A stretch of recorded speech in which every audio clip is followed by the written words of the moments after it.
कोई उसके प्रेम में डूबा है जिसका नाम कभी पुकारा ना जा सका हो। नाम उसी का ही पुकारा जा सकता है जिसके आकार को जाना जा सके। आकार को देखकर ही कोई नाम दिया जा सकता है जो उस अस्तित्व का सही अर्थों में वर्णन कर सके। अगर सागर के कतरे से पूछा जाए कि सागर कैसा है तो क्या वो बता पाएगा। पर यही प्रश्न अगर सागर में मछली से पूछें और अगर हम उसकी वाणी को समझ पाएं तो शायद वह हमसे अपने अनुभव बांट सके। मछली में संभावनाएं ढूंढी जा सकती हैं क्योंकि मछली सागर का ही जीवंत हिस्सा है जो अवचेतन से निकल चेतन रूप में प्रकट हुआ है। सागर मछली की आंखों से खुद को देख पाया है, खुद को जान पाया है।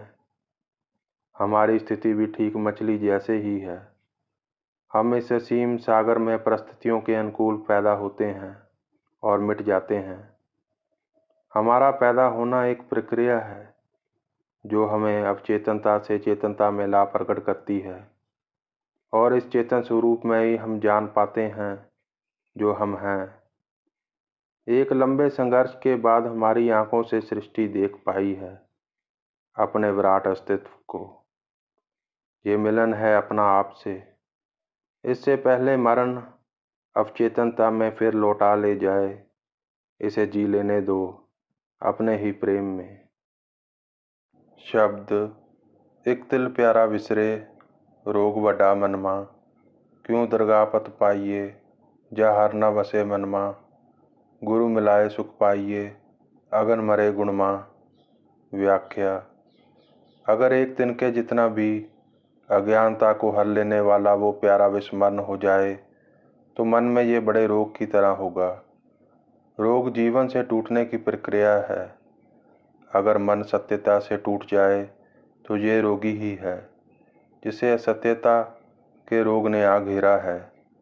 सत्य का विस्मरण कर झूठ में जीना, झूठ जो हमने खुद ही गढ़ रखा है, एक बड़ा मानसिक रोग ही है। जब तक इन झूठे विश्वासों को हर लेने वाला मन में न बसे तब तक कैसे उस सच्ची दरगाह पर मान मिल सकता है। गुरु रास्ता दिखाता है वास्तविक सत्य में मिल जाने का। उसी मिलन में ही सच्चा सुख है। सच्चे गुरु का ज्ञान रजोगुण, तमोगुण, सतोगुण, इन तीनों गुणों के कारण लगी आग बुझा देता है। शब्द मन रे एनस हर गुण सार, जिन खिन पल नाम ना विसरे ते जन विरले संसार रहाओ। व्याख्या।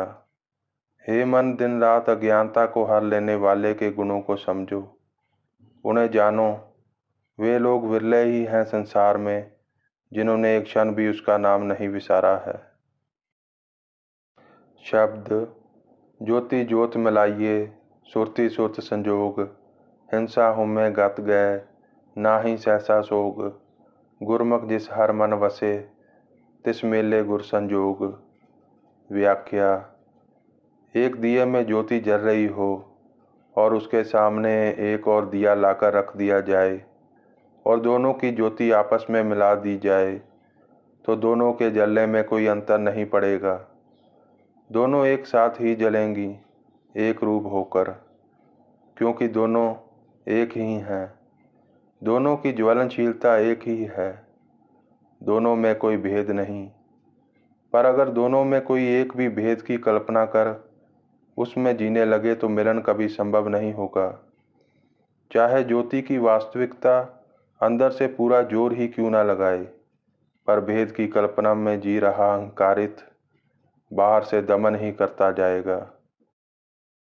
विराट सृष्टि में मनुष्य का मन ही है जो झूठे विश्वास गढ़ता है और फिर उसी में जीता है।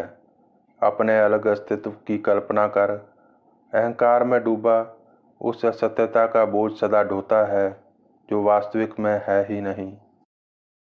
चलो उस गुरु की शरण में जिसके ज्ञान में मन को हर लेने वाला बसता है और उसके इस ज्ञान का अनुसरण कर उस परम सत्य सृष्टा में ऐसे मिल जाएं जैसे ज्योति में ज्योति मिल जाती है। अपने बोध को उस बोध से जोड़ पाएं जो वास्तविक है। जो मिटकर उस अभेद में जा मिले हैं उनसे हिंसा और अहंकार सदा के लिए पलायन कर गए और ना ही इनसे उत्पन्न आकस्मिक शोक ने उनके दर पर फिर कभी दस्तक दी। शब्द काया का मन जे करी पोगे पोगनहार, तिस्यो ने न कीजी जो दिसे चलनहार, गुरमुख रव सुहागणी सो प्रभ सेज बतार। व्याख्या। अगर मन की अवस्था उस स्त्री की तरह हो जाए जो प्रेम की कामना लिए पूर्ण समर्पण कर उस एक में मिल जाने को हो जिसमें मिलकर ही संपूर्णता है, तब वह अखंडित संपूर्ण सृष्टा, वह भोगनहार भोगता है।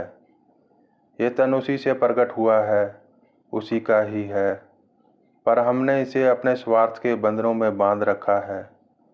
जैसे किसी ने बहती जलधारा से एक कटोरा जल चुराकर अपने पास रख लिया हो मन बहलाने को, रोज उस कटोरे में जल को देख प्रसन्न होता हो, पर जल का एक नियम है, वह तब तक निर्मल है जब तक वह धारा में बह रहा है।